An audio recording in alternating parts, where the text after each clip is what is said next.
Book The Psychology of Money, Chapter 10 Save Money.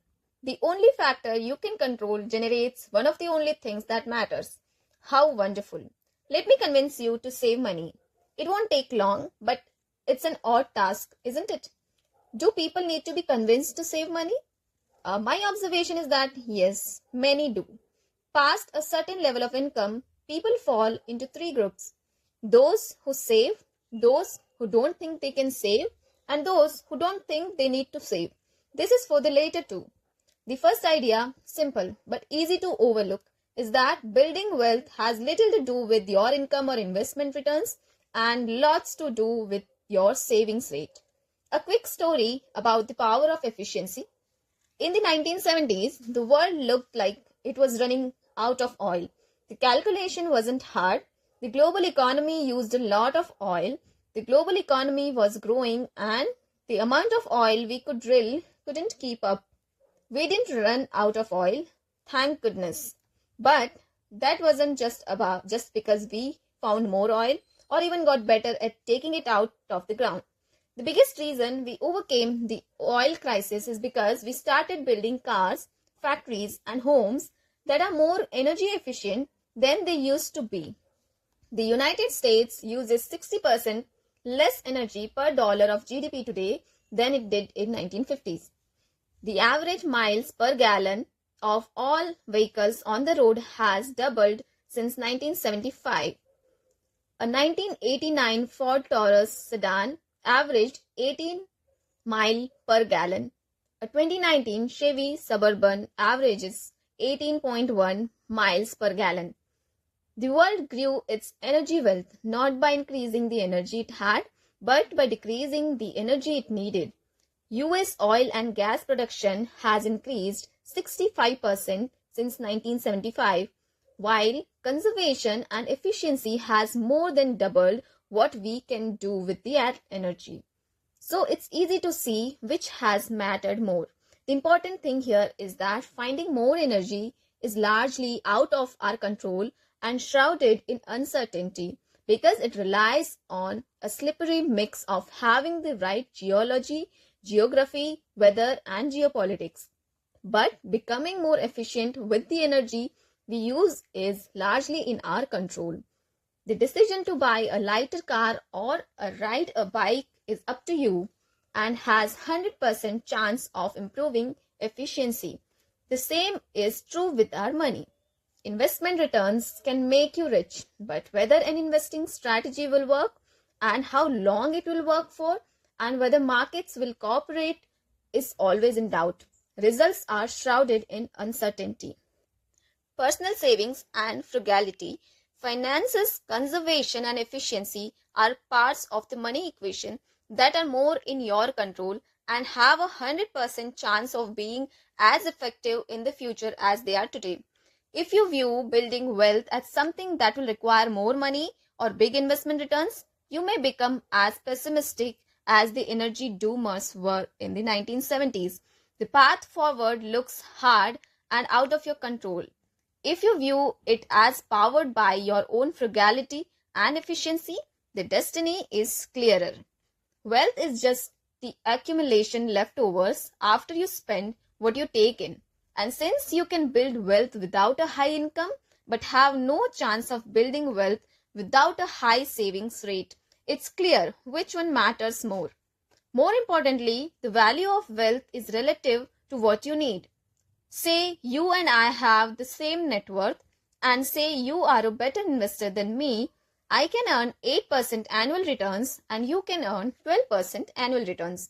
But I am more efficient with my money. Let's say I need half as much money to be happy while your lifestyle compounds as fast as your assets. I'm better off than you are. Despite being a worse investor, I'm getting more benefit from my investments despite lower returns. The same is true for incomes. Learning to be happy with less money creates a gap between what you have and what you want, similar to the gap you get from growing your paycheck, but easier and more in your control. A high savings rate means having lower expenses than you otherwise could And having lower expenses means your savings go farther than they would if you spend more. Think about this in the context of how much time and effort goes into achieving 0.1% of annual investment outperformance, millions of hours of research, tens of millions of dollars of efforts from professionals, and it's easy to see what's potentially more important or worth chasing. There are professionals, investors who grind 80 hours a week to add a tenth of a percentage point to their returns when there are 2 or 3 full percentage points of lifestyle bloat in their finances that can be exploited with less efforts. Big investment returns and fat paychecks are amazing when they can be achieved, and some can achieve them. But the fact that there is so much effort put into one side of the finance equation and so little put into the other is an opportunity for most people. Past a certain level of income, what you need is just what sits below your ego.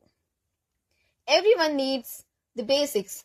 Once they are covered, there is another level of comfortable basics, and past that, there's basics that are both comfortable, entertaining, and enlightening.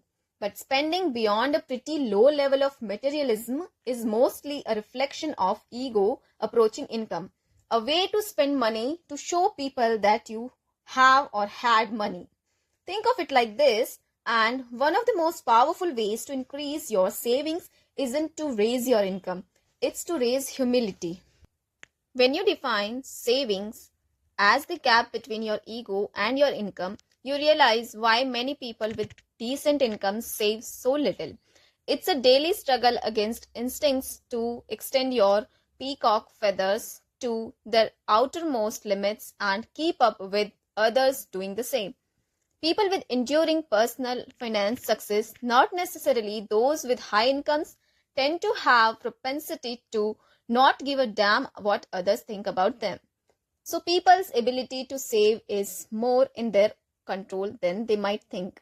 Savings can be created by spending less. You can spend less if you desire less, and you will desire less if you care less about what others think of you. As I argue often in this book, money relies more on psychology than finance, and you don't need a specific reason to save. Some people save money for a down payment on a house or a new car or for retirement. That's great, of course.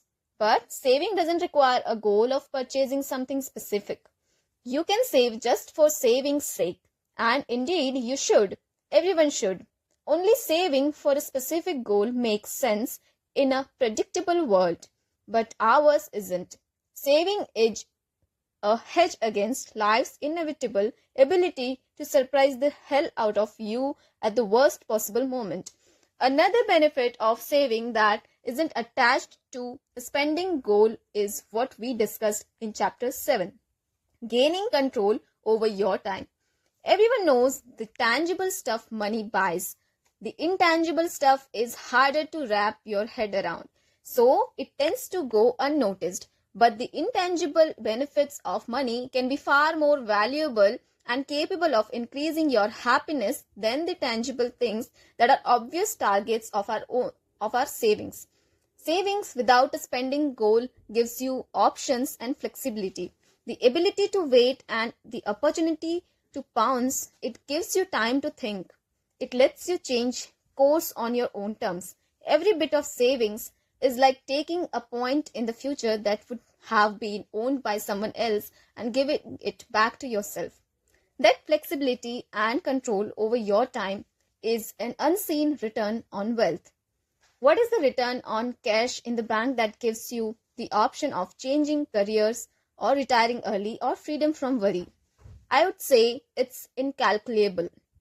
It's incalculable in two ways. It's so large and important that we can't put a price on it. But it's also literally incalculable.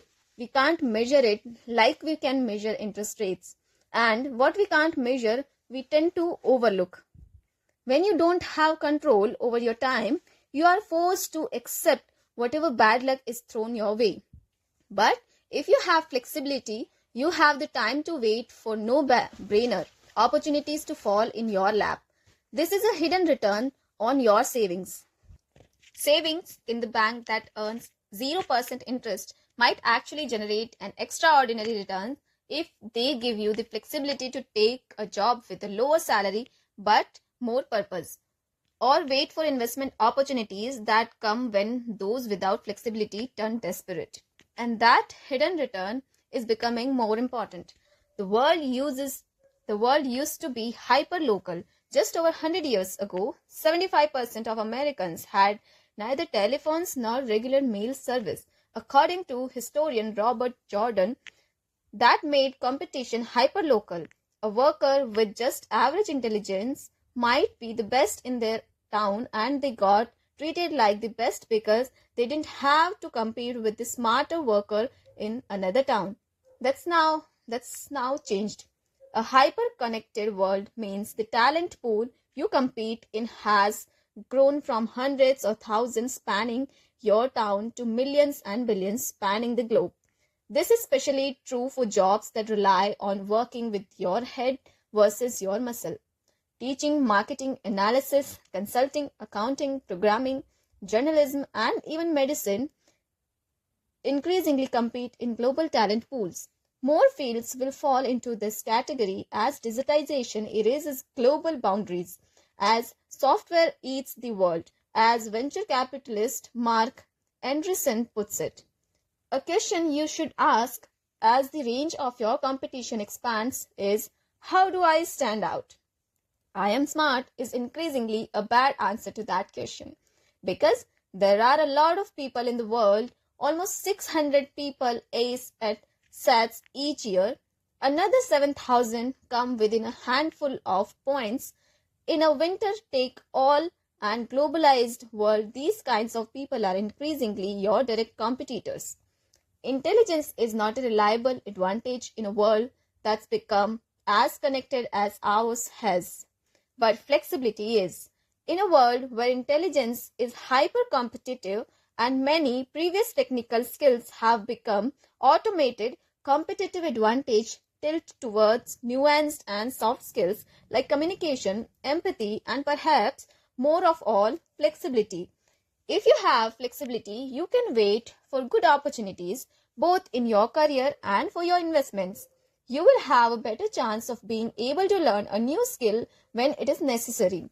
You will feel less urgency to chase competitors when who can do things you can't, and have more leeway to find your passion and your niche at your pace. You can find a new routine, a slower pace, and think about life with a different set of assumptions.